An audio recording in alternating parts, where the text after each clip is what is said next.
ഞാൻ അന്നക്കുട്ടി. അപ്പോൾ ഞാൻ ഇപ്പോൾ നിൽക്കുന്നത് എൻ്റെ സ്കൂളിലാണ്.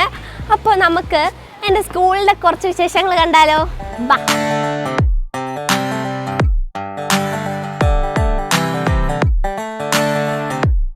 അപ്പോൾ ഞാൻ 1ാം ക്ലാസ് തൊട്ട് ഈ സ്കൂളിൽ തന്നെയാണ് പഠിക്കുന്നത്.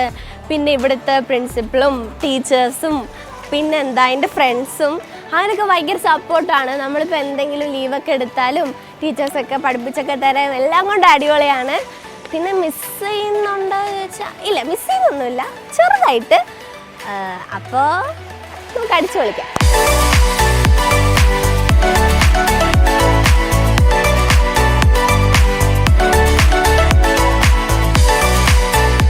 അന്നേപ്പറ്റി പറയുമ്പോൾ ഞങ്ങളുടെ രാവിലത്തെ പ്രയർ, അത് അവളുടെ പ്രയർ സോങ് കേട്ടാണ് ഞങ്ങളുടെ ഓരോ ദിവസവും ആരംഭിക്കുന്നത്. അതുപോലെ തന്നെ ഉച്ച സമയത്തേക്കുള്ള ഒരു പ്രാർത്ഥനയുണ്ട്. ആ പ്രാർത്ഥന ചൊല്ലാൻ മിക്കപ്പോഴും അന്നയാണ് ഞങ്ങൾക്കരികിലേക്ക് വരുന്നത്.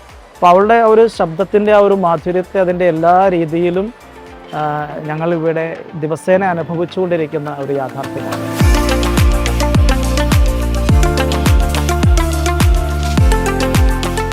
അന്ന റോസിൻ്റെ കാര്യത്തിൽ എനിക്ക് പ്രത്യേകിച്ച് പറയാനുള്ളത്, അന്ന റോസിൻ്റെ അമ്മയും എൻ്റെ സ്റ്റുഡൻ്റായിരുന്നു. കൂടാതെ അവർ ഇരട്ട സഹോദരിമാരാണ്.